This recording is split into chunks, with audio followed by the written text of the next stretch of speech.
प्रतिनिधि सभा सदस्यका लागि उम्मेदवारी दिएर यसरी घर दैलो अभियानमा हिँडिरहनु भएको छ। यति बेला सुन्दरबजार नगरपालिका 8 बलिथुमको यो ठाउँमा आइरहनु भएको छ। एक हिसाबले भन्ने हो भने यो ओडा सुन्दरबजार नगरपालिकाबाट चाहिँ अलिकति पिछडिएको, अलिकति पर धकेलिएको जस्तो फिल हुन्छ क्या मलाई चाहिँ। तपाईँ रामादीबाट आउनुभयो, केही बाटो त पिच छ, तर त्यहाँबाट आएपछि अलिअलि बाटो चाहिँ छ, तर जमिन देख्नुभयो होला, कति धेरै बाँझो जमिन देख्नुभयो। तपाईँ निर्वाचित भएर गएपछि यहाँको यो बाँझो जमिनमा केही फल्छ कि फल्दैन, अझै घरहरू बसाइ सरेर खाली घर अझै थपिँदै जाने हुन् कि यहाँ चाहिँ उत्पादन भएर यो बाँझो देखेका सबै जमिनहरू हराभरा हुन्छन्? यो प्रश्नको लागि यहाँहरूलाई यो धेरै धन्यवाद। यो हामी आउँदै गर्दाखेरि देखेको यो हाम्रो बलिथुङको होइन सुन्दरबजार नगरपालिकाको बलिथुङको मुख्य समस्या भयो भने यो लमजुङमा नै धेरै ठाउँमा यस्ता समस्याहरू छन्। गाउँहरू खाली भएका छन्, निर्जनीकरण भन्छौँ हामी होइन त्यसलाई। अब बसाइ सर्ने, तल बेसीतिर झर्ने, अनि त्यसपछि जग्गा पहिला 2-3 खेती लगाउने जग्गाहरू बाँझो छोडिएको छ। अब यसलाई चाहिँ हामीले अहिले राज्यले उपयुक्त नीति लिएर आउनु पर्यो। उपयुक्त नीति ल्याइसकेपछि कृषिमा हामीले कसरी यो क्षेत्रमा कुन किसिमको बाली नाली हुन्छ, फलफुल हुन्छ अथवा नगदे बाली हुन्छ, त्यो हामी हाम्रो विज्ञ टोलीहरूबाट अध्ययन गरेर धेरै ठाउँमा गर्नुपर्ने छ कि यो त प्रतिनिधि ठाउँ भन्नुभयो हजुरले होइन। अनि त्यसरी यो ठाउँमा के गर्न सकिन्छ, कुनबाट हुन्छ नि, कुन बाली मैले भन्छु कुन फसल कुन हुन्छ नि, अब नगदे बालीबाट चाहिँ यसले हामीले आय आर्जन गर्न सकिन्छ, जनतालाई त्योसँग हुन्छ स्वावलम्बी बनाउन सकिन्छ भनेर त्यो अध्ययन अनुसन्धान हामी गरेर, किन हामी त विज्ञहरूको समूहबाट काम गर्छौँ। यतिकै हावाको तालमा हुन्छ नि मैले यहाँ यो गर्छु अहिले यो रोपेर यति फलाउँछु भनेर भन्दैनौँ। त्यो सम्भाव्यता अध्ययन गरेर त्यसलाई चाहिँ त्यो पुनः हुन्छ नि पहिला जस्तो थियो नि त्यो अवस्थामा फर्काउने। अब हाम्रा विदेशमा हुनुभएका अथवा तल सर्नुभएका दाजुभाइहरूलाई गाउँ जाउँ सरकारको नीतिले नै हुन्छ नि गाउँ फर्केर केही गरौँ लाग्ने कुरा गर्छौँ। अहिले नेता प्रधान भइदिनाले हामी सबै कुरा यो विकास हुन्छ नि हामी तल गइरहेका छौँ। अब नीति प्रदान भइदियो र उपयुक्त ठाउँमा उपयुक्त किसिमको हुन्छ नि योजना लगियो भने त्यसमा एकदमै त्यसले देश विकास यो क्षेत्रको विकासलाई टेवा पुग्छ। र बाटोको समस्या हजुरले निकाल्नु भएन, बाटो एकदमै समस्याग्रस्त बाटो छ, हामी आउँदै पनि अनुभव गऱ्यौँ। त्यसलाई पनि हामीले अब यो बालेनजीले भन्नुभएको सुन्नुभयो होला, 2 वर्षमा बन्न पर्ने बाटो 20 वर्ष लगाउँछन्। अब त्यसलाई कसरी कारवाही गर्ने, कारवाही गरेर त्यसलाई 1.5 वर्षमै बनाउनु पर्ने, हामी चाहिँ त्यसरी बनाउँछौँ भनेर भन्नुभएको छ। त्यो प्रधानमन्त्रीको उम्मेदवारले त्यो भनिसक्नु भएको छ र हामी पनि त्यही नै चाहेको। अहिलेसम्म भएका किन भ्रष्टाचारले गर्दा ढिला भएका छन्, व्यतिथिले गर्दा ढिला भएका छन् भने तिनीहरूलाई फेरि यो थिति विधि पद्धति र उपयुक्त एकदम सही नियतका साथ काम गरेर त्यसलाई फेरि हामीले भने अनुसारको अहिले मैले भने जस्तै फेरि त्यसलाई पुनर्जागरण हुन्छ नि त्यसलाई एउटा जीवन्त बनाउने काम हामी गर्छौँ। यस ओडाको सबैभन्दा ठुलो विद्यालय श्री भारती सदन माध्यमिक विद्यालयको नजिकै छौँ हामी। मैले अध्ययन गर्दा पनि करिब 300 जना विद्यार्थी थिए, अहिले सायद 100 जना भन्दा पनि घटिछ कि जस्तो लाग्छ। यस्तो अवस्थामा तपाईँले निर्वाचन जितेर जानुभयो यदि भने जितेर गएपछि त्यो 100बाट विद्यार्थी सङ्ख्या घटेर 50 हुन्छ कि 200-300 पुर्याउनुहुन्छ तपाईँले? अब हाम्रो लक्ष्य भनेको 200, 300, 500 नै पुर्याउने होइन। किनभने जब सरकारी स्कुलमा सही तरिकाले गुणस्तरीय शिक्षा हुन्छ नि, जसरी काठमाडौँ महानगरपालिकामा खाली भएका स्कुलहरू अहिले प्रवेश परीक्षा दिएर भर्ना गर्नुपर्ने अवस्था छ विद्यार्थीहरूलाई, त्यही किसिमको सही नीति लमजुङका विश्वविद्यालय यही भारती सदनको हुन्छ नि सबै त्यो नीतिले कभर गरिदियो भने, राष्ट्रिय नीतिले कभर गरिदियो भने सरकारी स्कुलमा गुणस्तर वृद्धि हुने, विद्यार्थीहरूको त्यो क्षमता योग्यता हुन्छ नि उनीहरूको भित्र लुकेर रहेको प्रतिभालाई पहिचान गरेर त्यही अनुसार उनीहरूको त्यो विकास गर्ने वातावरण सिर्जना गर्ने भने कोही पनि विद्यार्थी कोही पनि अभिभावक आफ्ना छोराछोरीलाई प्राइभेट स्कुलमा फिस तिरेर हुन्छ नि महँगो फिस तिरेर पठाउन चाहनुहुन्न। र हामीले चाहेको नै त्यही हो, एकदमै गुणस्तरीय शिक्षा दिने र सरकारी स्कुलको शिक्षा प्राइभेट स्कुलसँग कम्पिटिसन गर्न योग्य बनाइदियो भने विद्यार्थी सङ्ख्या आफसे आफ बढ्दै जान्छ। अब तपाईँले यसरी भन्दै गर्दा बसाइ सराईको सङ्ख्या अत्याधिक बढ्दो छ, मान्छेहरू दिन प्रतिदिन बसाइ सरेर बजार झर्दैछन्, घरहरू खाली भइरहेछ, विद्यार्थी सङ्ख्या बढाउँछु भन्नुभएको छ। त्यो तपाईँले भनेका कुरालाई पत्याउने केही आधारहरू छन् भने भनिदिनुहोस् न। होइन, नपत्याउने आधार के छ भन्ने कुरा हामीले हेर्नुपर्दैन।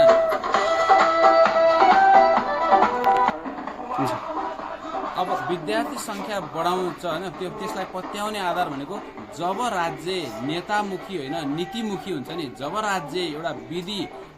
त्यो पद्धति र प्रणालीमा चल्छ नि त्यसपछि त्यसैले तान्छ के त्यो अहिले हामीले काठमाडौँमा पत्याउने बालनजीले चुनाव अगाडि हुन्छ नि मेयरको चुनाव अगाडि भन्दा पत्याउने मान्छे हुनुहुन्थ्यो र अहिले हेर्नुहोस् त उहाँले व्यवहारमा गरेर देखाइदिनु त्यसले हामी चाहिँ हाम्रो इमान्दार प्रयास गर्छौँ हामी त्यसको लागि इमान्दार प्रयास गरेर शैक्षिक गुणस्तर बढिसकेपछि त्यो अवश्य नै त्यहाँ हुन्छ नि विश्वास भइसकेपछि विद्यार्थी सङ्ख्या बढ्दै जान्छ अनि मान्छेहरू हुन्छ आफ्नो यहाँकोबाट तल जानुभएका हुन्छ नि अब कति माइग्रेट भएर जानुभएका फेरि फर्कने क्रम जारी हुन्छ अवसर गाउँमै पाउँछ भने कसलाई सहर जाने रहर छ र अवसर हुन पर्यो कि यहाँ एउटा आशाको दियो हुनु पर्यो कि आशा बल्न हुन थाल्यो भने फेरि त्यसले अनि मान्छेलाई हो त भनेर फेरि आफ्नो त्यो ल्याइहाल्छ आफ्नो ठाउँमा तपाईँले निर्वाचन यदि जितेर जानुभयो भने आज तपाईँ यसरी घर दैलो गरेर बलिथुमको यो डाँडोमा आउनु भएको छ फेरि तपाईँ आउनुहुन्छ कि तपाईँलाई खोज्दै तपाईँका आसेपासेसँग चाहिँ सोर्स फोर्स लगाएर धर्मकेसीलाई भेटाइदिनुहोस् भनेर हप्ता दिन के कुरेर आउनुपर्छ तपाईँलाई भेट्न हामीले चाहेको भनेको नेता खोज्दा भेटिने त्यो आफ्नो जनप्रतिनिधि के ऊ नेता भएर यहाँ लोगो लाएर ठुलो मान्छे माननीय हुने नेता खोजेको होइन हामीले त्यसैलाई विस्थापित गरेर जनताकै वरपर जनताकै सुख दुःखमा साथी हुन सक्ने अनि खोज्दा भेटिने त्यो सिंहदरबारको ठुलो पर्खालभित्र हुन्छ नि बसेर बस्ने नेता हामीलाई चाहिएको होइन त्यसैले हामीले त के प्लान छ भने निर्वाचित भइसकेपछि ठाउँ ठाउँमा जाने अनि उहाँहरूको आवश्यकताको विषयमा जनसरकारको विषयहरूमा अन्तर्क्रिया गर्ने उहाँहरूलाई त्यसलाई पहिलो आवश्यकता के दोस्रो आवश्यकता के राष्ट्रिय बजेट अनुसार कुन कुन पहिला गर्ने कुन दोस्रा गर्ने भनेर उहाँहरूसँग छलफल गर्ने अन्तर्क्रिया गर्ने भएको र त्यसलाई चाहिँ हुन्छ नि वडा लेभलमा गाउँ लेभलमा हुन्छ नि जिल्ला लेभलमा गरिरहने भएकोले हामी पटक पटक उपलब्ध हुन्छौँ हराएर जाने भने त अरूको विकल्प भनेर आउने हामी पनि त्यही भयो त्यो काम छैन त्यो निराशा जनतालाई हामी दिन चाहँदैनौँ र हामी पटक पटक फर्केर आउने मैले बाचा पनि गरिसकेको छु उहाँसँग आइरहन्छु यति बेला तपाईँलाई जनताले केही प्रतिनिधिमूलक प्रश्न गरेका छन् ती कुरालाई तपाईँलाई म भन्न चाहन्छु अघिल्लोचोटि पनि निर्वाचनमा आउनुभयो एक हिसाबले राम्रै मत ल्याउनु भयो पहिलोचोटि त्यति बेला निर्वाचनमा आएपछि तपाईँ पराजित हुनुभयो त्यस पछाडि गाउँमा घर दैलोमा आउनु भएन जनताका मुद्दा लिएर हिँड्नु भएन अहिले फेरि निर्वाचनमा आउनुभयो तपाईँ भनेर भनेका छन् यसमा के भन्नुहुन्छ हो यो विषय उठान गरिदिनु भयो यसको लागि धेरै धेरै धन्यवाद हामीले 4-5 जनाबाट हिँडेको थियो कि हाम्रो संगठन थिएन त्यो गत निर्वाचनमा त्यसपछि हेर्नुहोस् त पटक पटक आएर हामीले यो वडामा पनि संगठन निर्माण गर्यौं भनेको सुन्दर बजार बेसी सहर हुन्छ नि दोर्दी अनि राइनस मध्य नेपाल अरु लगायत मर्स्याङदी सबैमा हामी संगठन निर्माणमा खटिरह्यौं कि हामी खटिरह्यौं घर दैलोमा आइरह्यौं उहाँहरुसँग अन्तर्क्रिया गरिरह्यौं कतिको कुराहरू फोनबाट पनि कति समस्याहरु समाधान गर्न सक्ने समाधान गर्यौं र यो यदि हामी घर नफर्केको भए यदि हामी गाउँ नफर्केको भए यदि हामी जिल्लाका विभिन्न टोल वडाहरुमा नफर्केको भए आज रासोपाको यो अवस्था हुने थिएन के भनेको कस्तो भन्दा रासोपाको उभार आएको देखेर अब फैलाएको भ्रम मात्र हो त्यो त हामी आएको भन्ने कुरा त हाम्रो संगठन विस्तारले नै देखाइसक्यो हैन हामी आएका छौं भेटेका छौं समस्या सुनेका छौं उहाँहरुलाई संगठनमा आबद्ध गर्न कोसिस गरेका छौं मैले प्रश्न गर्न खोजेको तपाईको शिक्षा मन्त्रीको सल्लाहकार समेत भइसक्नु भएको मान्छे तपाई जिल्लामा आफ्नो संगठन बलियो बनाउन त हिँड्नु भयो संगठन त बलियो बनाउनु भयो ठ्याक्कै बुदागत रूपमा जनताका यी कामहरुमा चाहिँ मैले सहयोग गर्दिए यो फाइलहरु लिएर गएर समाधान गर्दिए भन्ने खालको केही पहल गर्नुभयो भन्ने प्रश्न हो मैले लमजुङमा कति विद्यालयहरुमा साथीहरुले भन्नुभयो हाम्रो करारको शिक्षक राख्नु परेको छ हैन त्यो के भन्छ बजेट छैन भन्नु भयो हैन त्यहाँ हुँदाखेरि हामीले जुन शिक्षक संख्या हुन्छ त्यो उताबाट दिने दरबन्दीहरु थप्नको लागि अहिले पनि सोध्न सक्नुहुन्छ हैन हजुरले धेरै पालिकाहरुमा दरबन्दी थप्नको लागि पहल गर्यौं अनि त्यसपछि अर्को भनेको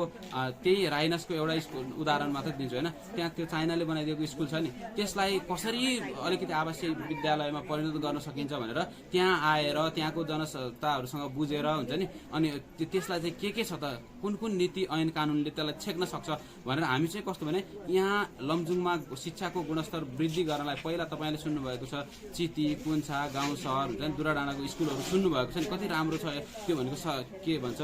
दरबार हाई स्कुल सँगसँगै बनेका स्कुलहरु हो त्यही लेभलमा भएका स्कुलहरु आज खाली जस्तो भइरहेछ त्यसलाई कसरी चाहिँ त्यहाँ अझै शिक्षाको गुणस्तर बढाएर गर्न सकिन्छ भनेर हामी नीतिगत रूपमा हुन्छ नि बढी चाहिँ नीतिमै काम गर्यौं अहिले हजुरहरूले त्यो डकुमेन्टहरु हेर्नु भने हामीले 23 वटा हुन्छ नि नीति कुनै ऐन छ हुन्छ नि संशोधन गर्नुपर्ने केही नेपाल ऐन अन्तर्गत संशोधन गर्न सकिन्छ कि भनेर प्रयास गरेका छौं अनि महावीर पुन डाक्टर महावीर पुनकै कुरा सुन्नुभयो होला हामीले यो कुरा लग्यौं तर सरकारले माथि हुन्छ नि माथि नगर्दिएकोले मैले छोडे मलाई रिस उठ्यो भन्नुभएको छ नि उहाँले आफ्नो पाराले भन्नुभयो तर हामीले त्यो कसले तयार गर्यो भन्दाखेरि त्यही हाम्रै टिम मै प्रमुख सल्लाहकार भएको टिमले गरेको होइन। शिक्षकका सेवा सुविधाका कुराहरू अनि त्यसपछि उहाँहरूको हुन्छ नि शिक्षाको गुणस्तरको कुराहरू, विद्यार्थीहरूको हक अधिकारका कुराहरू अनि विद्यालयको हुन्छ नि त्यो अलिकति व्यवस्थापनका पक्षहरू, प्रधान अध्यापक छनौट गर्ने कुराहरूमा हामीले धेरैमा काम गरेका छौँ नीतिगत कुराहरूमा। त्यसैले त्यसमा चाहिँ उहाँले भन्ने कुरा मात्रै हो। अब मेरो अन्तिम प्रश्न छ, तपाईँ निर्वाचन जितेर जानुभयो भने त संसदमा हुनुहुन्छ, अब अहिले बोलेका प्रतिबद्धता अनुसार काम गर्नुहोला। कथम कदाचित निर्वाचन हार्नुभयो भने तपाईँ कहाँ हुनुहुन्छ फेरि? मैले हारेँ भने पहिलाको उसले पनि देखायो होइन हजुरलाई, पहिला म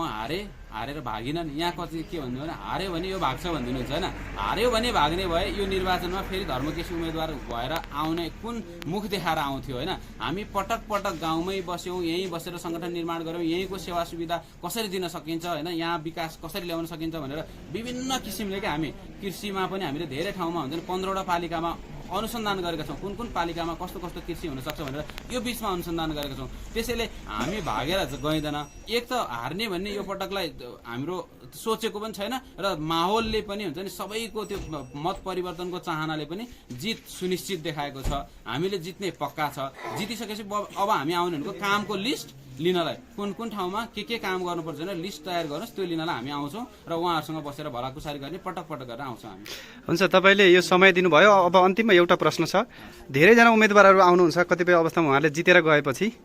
उहाँहरूले चाहिँ के गर्नुहुन्छ भने आफूलाई भोट हालेका मतदाता पहिचान गर्नुहुन्छ, त्यसपछि उनीहरूको लागि काम गर्नुहुन्छ। उदाहरणका लागि यदि तपाईँलाई यो निर्वाचनमा म राजन परियारले भोट हालिनँ भने मैले ल्याएको फाइल हेरेर काम गर्ने कि नगर्ने, तपाईँलाई मतदान नगर्ने मतदाताको काम गर्नुहुन्छ कि गर्नुहुन्न? अहिलेसम्मको मुख्य देखेको हामीले जनप्रतिनिधिको समस्या नै यही नै हो कि जनप्रतिनिधि भएपछि मलाई भोट दिनेको पनि जनप्रतिनिधि हो, मलाई भोट नदिनेको पनि जनप्रतिनिधि हो, म स्याङ्गेमा बस्ने जनताको पनि प्रतिनिधि हो, सिङ्गीमा बस्ने पनि हो होइन, भनेको लमजुङको जुनै पनि ठाउँमा बस्ने को पनि जनप्रतिनिधि हो, सबैको जनप्रतिनिधि भएकोले मैले यो विभेद गरेँ भने त्यो मेरो निष्ठाको राजनीति भएन। हामी निष्ठाको राजनीति, विधि र थिति बसालेर राजनीति गर्ने आएकोहरूले हामीले त कस्तो सबैलाई बराबरी, कहीँ असमानता नहुने गरी, कसैले महसुस नगर्ने गरी काम गर्छौँ र हजुरले मलाई भोट नदिए पनि हजुरको फाइल मलाई भोट दिने म सँगसँगै हिँडेर अहिले प्रचार गर्ने साथीहरूको जुन प्राथमिकतामा पर्छ नि त्यही प्राथमिकतामा हजुरको फाइल पनि सँगै अगाडि बढ्छ। हुन्छ, हजुरलाई यो व्यस्त समयको बावजुद पनि हामीलाई केही समय दिनुभयो, धेरै धेरै धन्यवाद। हस्, धेरै धेरै धन्यवाद मलाई यो मौकाको लागि।